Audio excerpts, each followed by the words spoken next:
नमस्कार दोस्तों, राधे राधे। आपका स्वागत है फिजिक्स बाय अजय वर्मा में। आज हम विद्युत क्षेत्र के जो न्यूमेरिकल पार्ट चल रहा है उसका सेकंड पार्ट कर रहे हैं। तो हमारे पास जो अगला क्वेश्चन है कुछ इस प्रकार है कि उस विद्युत क्षेत्र को ज्ञात कीजिए। आपको क्या ज्ञात करना है? विद्युत क्षेत्र ज्ञात करना है जिसमें स्थित किसी इलेक्ट्रॉन पर विद्युत बल उसके भार के बराबर हो। कोई विद्युत क्षेत्र चारों तरफ, उसमें कोई इलेक्ट्रॉन उपस्थित है। क्या है? इलेक्ट्रॉन उपस्थित है। इस पर जितना विद्युत बल लग रहा है, क्या लग रहा है? विद्युत बल, फोर्स लग रहा है, वो किसके बराबर है? इसके भार के बराबर। तो भार कितना हो जाएगा इलेक्ट्रॉन का? इलेक्ट्रॉन का भार हो जाएगा M mass of electron into G, भार, ग्रेविटेशनल फोर्स। ठीक है। तो ये जो विद्युत बल है एफ ई, विद्युत क्षेत्र में जब ये उपस्थित है उस पर जो विद्युत बल लग रहा है वो किसके बराबर है? उसके भार के बराबर है। ठीक है, ये हो गया एक समीकरण, तो यहां से निकल के आ गई। ठीक है। अब बोल रहा है कि आपको विद्युत क्षेत्र निकालना है। विद्युत क्षेत्र का फॉर्मूला क्या होता है? एक तो आपने देखा होगा के क्यू बाई आर स्क्वायर होता है, और एक होता है ई बराबर एफ बाई क्यू। ठीक है। तो अपन इस वाले फॉर्मूले से सोल्व करेंगे इसको, क्योंकि हमारे पास दूरी वगैरह ये सब कुछ नहीं है, सिर्फ ये दे रखा है कि बल है और बल का मान दे रखा है, बल का मान दे रखा है, तो हम सिर्फ इसका इस्तेमाल करेंगे। और जो यहाँ पे क्यू है, जो क्यू नोट लेते हैं परीक्षण आवेश के रूप में, यहाँ पे इलेक्ट्रॉन है। ठीक है। तो ई बराबर एफ का मान कितना दे रखा है? एम ई इंटू जी, और क्यू नोट कितना है? इलेक्ट्रॉन का आवेश जो होगा। इलेक्ट्रॉन पे कितना आवेश होता है? मूल आवेश 1.6, एक इलेक्ट्रॉन पे 1.6 इंटू 10 की पावर -19 कूलम होता है। ठीक है, पूरे मान रखते हैं। तो ई बराबर मास ऑफ इलेक्ट्रॉन 9.31 इंटू 10 की पावर 31 नहीं है, 9.1 ले रखा है यहाँ पे, 9.1 इंटू 10 की पावर -31 kg इंटू जी ले रखा है 10 डिवाइडेड बाय 1.6 इंटू 10 की पावर -19। ठीक है। अब क्या करना है आपको? इनको सोल्व करना है। पॉइंट से पॉइंट हटा दो अभी, तो ये 91 डिवाइडेड बाय 16 हो जाएगा। पावर को अलग से सोल्व करेंगे। पावर को जब सोल्व करते हैं तो ये 10 की पावर -31 है, और ये 10 की पावर -19 ऊपर जाएगा तो 10 की पावर 19 हो जाएगा पॉजिटिव का, और ये एक और जुड़ जाएगा तो 10 की पावर 20 हो जाएगा। ठीक है। अल्टीमेट रिजल्ट 91 डिवाइडेड बाय 16, ठीक है, इंटू 10 की पावर -31 प्लस 20 कितना होगा? -11। ठीक है। और अब 16 का भाग देते हैं। 16 का भाग कितनी बार जाएगा? यहाँ पे 91, 16 16 85 होते हैं, और 16 ज्यादा हो जाएगा, 16 85 काफी। ठीक है, 96 हो जाएगा, 16 96। ठीक है, ये 1 बचेगा और यहाँ पे 1 बचेगा। अब 11 बार पॉइंट लगाओगे 110 हो जाएगा, और अब जाएगा 6 बार 96 हो जाएगा। इसमें एक हासिल हो गया तो ये 10 हो जाएगा, 10 में से 6 तो 4, यहाँ पे 0, फिर वापस से एक हासिल हो गया, 10 हो जाएगा, तो 10 में से 11 हो गया तो 1 बचा, फिर 40 140, तो 160, तो 7 8 8 बार, 8 बार कितना जाएगा? 842 4 8 और 12 122 42 742 8 48 होता है, सॉरी 8 48 होता है 4, और 8 8 और 4 12 128 हो गई, क्योंकि 9 9 से मल्टीप्लाई करोगे तो 44 आएगा। ठीक है, ये हो जाएगा 2, ये हो जाएगा 1, ये 0, ऐसे चलता जाएगा। मुझे यहाँ तक का लेना 5.6 काफी मिल, ये हो जाएगा, सॉरी यहाँ पे 5.68 इंटू 10 की पावर -11 हमारा आंसर आ जाएगा न्यूटन प्रति कूलम। इतना इस पर विद्युत क्षेत्र का परिमाण लगेगा, या फिर इतना यहाँ पर विद्युत क्षेत्र का परिमाण होगा। ठीक है ना, ये आंसर है।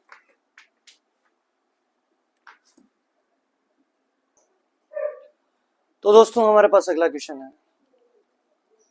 दो बिंदु आवेश, एक 20 माइक्रोकूलम और एक 80 माइक्रोकूलम के 10 सेंटीमीटर की दूरी पर स्थित हैं। इनको मिलाने वाली रेखा के किस बिंदु पर विद्युत क्षेत्र की तीव्रता 0 होगी?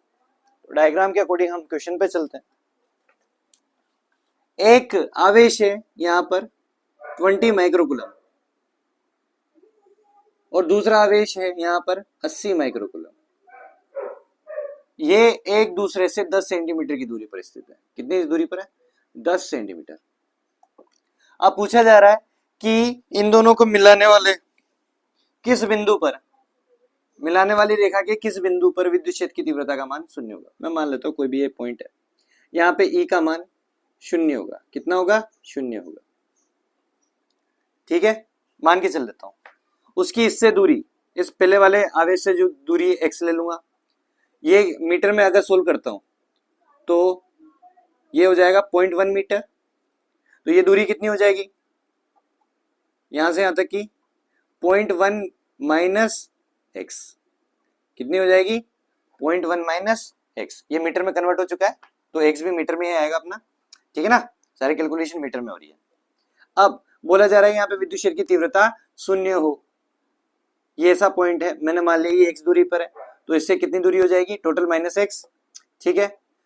अब ये धनावेश ये भी धनावेश, तो जहां पे विद्युत क्षेत्र की तीव्रता निकालते हैं वहां पे परीक्षण आवेश रखा जाता है, जिस जो भी क्या होता है धनावेश होता है। तो इसके कारण इसको ए आवेश मान लेता हूं, ए बिंदु, इसको बी बिंदु। ए बिंदु पर उपस्थित आवेश के कारण विद्युत क्षेत्र किधर जाएगा, पॉजिटिव पॉजिटिव क्या करेंगे प्रतिकर्षण करेंगे, तो ये क्या हो जाएगा ई ए, ठीक है, इस डायरेक्शन में। और बी वाला भी पॉजिटिव, यहाँ पे पॉजिटिव होगा तो ई बी प्रतिकर्षण इस डायरेक्शन में। और आपको पता है ई नेट बराबर क्या होता है, जब दो से अधिक मतलब दो या दो से अधिक सदिश राशियां हो जाती है तो उनका क्या करना पड़ता है, सदिश योग करना पड़ता है। तो यहाँ पे करेंगे ई नेट बराबर कितना हो जाएगा ई बी सॉरी ई ए प्लस ई बी का सदिश योग। अब ई बी और ई ए डायरेक्शन में क्या है, एक दूसरे के अपोजिट है, क्या है डायरेक्शन में एक दूसरे के अपोजिट है, और इन दोनों का योग कितना आना चाहिए, जीरो आना चाहिए। जीरो तभी होगा जब इन दोनों के परिमाण क्या होंगे, समान होंगे, क्योंकि डायरेक्शन में तो क्या है विपरीत है, तो एक पॉजिटिव है और एक नेगेटिव है। तो अब एक नेगेटिव हो गया एक पॉजिटिव हो गया, तो जीरो लाने के लिए परिमाण भी क्या होना चाहिए, समान होना चाहिए, तभी पॉजिटिव नेगेटिव मिलके क्या लाएंगे जीरो। तो उस आधार पर मैं कह सकता हूं कि जो ई ए का परिमाण होगा वो ई बी के परिमाण के बराबर होना चाहिए, तभी ये जीरो आ पाएगा, ठीक है। तो ई ए और ई बी का मान लिखो, ई ए का मान कितना हो जाएगा k q A upon r, r square लिखते हैं ना, तो आर कितना हो जाएगा, यहां से यहां तक की दूरी यहां पे निकाल रहे हैं ना अपन, तो ये हो जाएगा एक्स स्क्वायर, और इसके लिए कितना हो जाएगा k q B upon 0.1 minus x का होल स्क्वायर। विद्युत क्षेत्र का ये फॉर्मूला होता है के क्यू बाई आर स्क्वायर। यहाँ पे पहला आवेश क्यू ए है तो यहाँ पे क्यू है, और इनके बीच की दूरी इस पॉइंट से और इसके आवेश के बीच की दूरी एक्स स्क्वायर है, तो ये ले लिया सेम टू सेम इसमें कर दिया। अब क्या करना है, मान रखो के से तो के कट गया, क्यू ए का मान कितना है 20 माइक्रोकुलम, इधर भी 80 माइक्रोकुलम, इधर कितना है एक्स स्क्वायर का मान निकालना है अपन को, एक्स का मान निकालना है 0.1 माइनस एक्स का whole square, microcoulomb microcoulomb cancel, zero से जीरो कैंसिल, 2 से 4 बार गया, ठीक है। अब इनको क्रॉस मल्टीप्लीकेशन कर देते हैं, या फिर हाँ तो क्या बचेगा पहले ये देख लो, 1 by x square 4 by 0.1 minus x का होल स्क्वायर, दोनों तरफ वर्गमूल लेते हैं तो अपने पास आएगा, वर्गमूल लेने पर यहाँ पे लिख लेना, वर्गमूल लेने पर, वर्गमूल लिया तो दोनों तरफ अंडर रूट हो गया, तो एक्स स्क्वायर का एक्स हो गया, 1 का तो 1 ही रहता है, 4 का 2 हो जाएगा, इसका 0.1 माइनस एक्स रह जाएगा, क्रॉस मल्टीप्लाई करो, इसको इधर भेजो इसको इधर भेजो, तो 0.1 माइनस एक्स बराबर कितना हो जाएगा 2x हो जाएगा, ठीक है। x को इधर भेजते हैं तो 0.1 बराबर 3x हो जाएगा, तो x बराबर कितना आएगा 0.1 डिवाइडेड बाई 3, कितना आएगा 0.1 डिवाइडेड बाई 3, जब 1 को 3 से डिवाइड करते हो तो 0.33 आता है, पॉइंट ऑलरेडी लगा है, तो x बराबर कितना हो जाएगा 0.03 मीटर, कितना हो जाएगा 0.03 मीटर, अर्थात 3 सेंटीमीटर, या x बराबर कितना आ जाएगा 3 सेंटीमीटर। तो ये x का मान यहां से जब 3 सेंटीमीटर दूर होगा तब विद्युत क्षेत्र की तीव्रता का मान कितना आएगा, 0 आ जाएगा, और इससे कितना दूर होगा 7 सेंटीमीटर, तब जाके टोटल कितना निकल के आ रहा है 7 और 3 10, तो ये हमारा आंसर रहेगा x का मान, अर्थात पहले आवेश से इसको 3 सेंटीमीटर दूर रखना पड़ेगा और दूसरे आवेश से 7 सेंटीमीटर दूर रखना पड़ेगा मिलाने वाली रेखा के मध्य, ठीक है ना, ये हमारा सॉल्यूशन।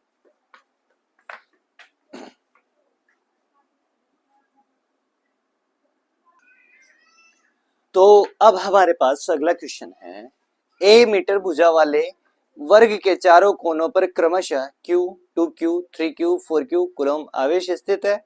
सिद्ध कीजिए कि उसके केंद्र पर विद्युत क्षेत्र 4√2 KQ/A² न्यूटन प्रति कूलम होगा।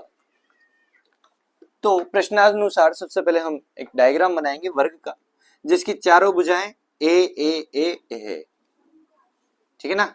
ये ए, ये ए और ये ए।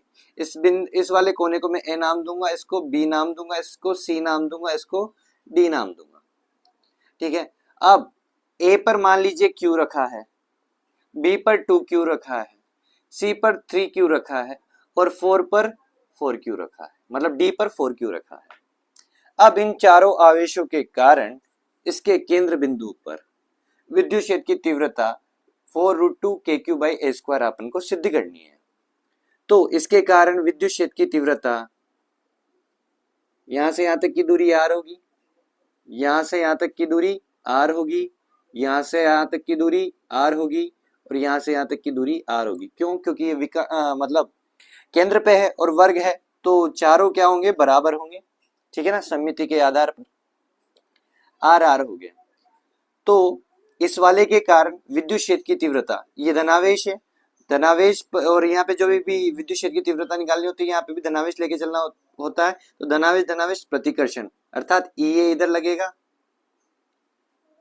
ठीक है। बी का देखेंगे धनावेश धनावेश, ई बी इधर लगेगा। अब थर्ड का देखते हैं, सी वाले का धनावेश धनावेश, ई सी इधर लगेगा, प्रतिकर्षण होगा ना, क्योंकि धनावेश धनावेश प्रतिकर्षण, तो ई डी इधर लगेगा, ठीक है दोस्तों। तो यहाँ पे आप देख, अब सबसे पहले क्या करते हैं, आर को कैलकुलेट कर लेते हैं। आर को कैलकुलेट कर लेंगे तो हमारे पास आसानी होगी, ठीक है ना। तो दोस्तों हमारे पास ये दूरी दे रखी है, यहां से यहां तक की दूरी। अब जो ये एंगल होगा वो 90 डिग्री होगा।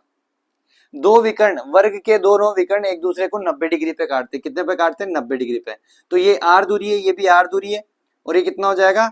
ए क्या है? यहाँ पे विकर्ण है। तो पाइथागोरस थ्योरम से लिख सकता हूं, मैं क्या लिख सकता हूँ पाइथागोरस से, कि कर्ण का जो स्क्वायर होता है वो लंब के स्क्वायर के प्लस आधार के स्क्वायर के बराबर होता है। तो कर्ण का स्क्वायर अर्थात ए स्क्वायर बराबर कितना होगा? R square plus r square. लंब और आधार दोनों क्या है? सेम है। तो ये कितना हो जाएगा? 2r स्क्वायर, ए स्क्वायर बराबर तो यहाँ पे आर स्क्वायर का मान कितना हो जाएगा? ए स्क्वायर बाई 2। ये तो फ्री होगा, अर्थात आर का मान a/√2 हो जाएगा, ठीक है ना। आर का मान भी लिख देता हूं, आर बराबर a/√2, ठीक है ना, ये याद रखना। अब सोल्व करते हैं इसको। अब देखना, ध्यान से देखना, जो यहां पर कुल विद्युत क्षेत्र निकालना है मुझे। तो ई नेट बराबर हो जाएगा, केंद्र पर 4 है, 4 आवेश है यहाँ पे, Q, 2Q, 3Q, 4Q। जब 4 आवेश हो जाएंगे तो 4 तरह के विद्युत क्षेत्र लगेंगे। जब 4 तरह के विद्युत क्षेत्र लगे तो आपको सदिश योग करना पड़ेगा चारों विद्युत क्षेत्रों का, ठीक है ना। क्या करना पड़ेगा? चारों का योग करना पड़ेगा, सदिश योग। तो आप लिख सकते हो ई ए प्लस ई बी प्लस ई सी प्लस ई डी, लिख सकते हो, सदिश योग करोगे। अब इनमें से उनको छाट लो जो एक ही विकर्ण में उपस्थित है। ए और सी एक ही विकर्ण पर उपस्थित है, एक ही रेखा के अनुदिश, मतलब एक ही रेखा में कार्यरत है। ये दोनों भी एक रेखा में कार्यरत हैं, तो इन दोनों के सेट अलग अलग बना लो। अब इनमें से जो बड़ा है उसको आगे रखो, जो छोटा है उसको पीछे रखो। बड़ा कौन सा है? सी वाला और डी वाला। तो सी और ए का सेट बन रहा है, तो सी प्लस ई ए, और यहाँ पे डी और बी का सेट बन रहा है, तो E D plus E B, ये ई नेट हो जाएगा। अब आप क्या करो, जो ये विकर्ण वालों को देखो, ए और सी वालों को, ये एक दूसरे के क्या है? विपरीत दिशा में कार्यरत है। विपरीत दिशा में कार्यरत होंगे तो इनका परिणाम कैसे निकल के आएगा? इन दोनों के परिमाणों को माइनस कर दो, परिणाम निकल के आ जाएगा। तो अलग अलग सोल्व कर लेते हैं। क्योंकि आवेश Q व 2Q एक ही विकर्ण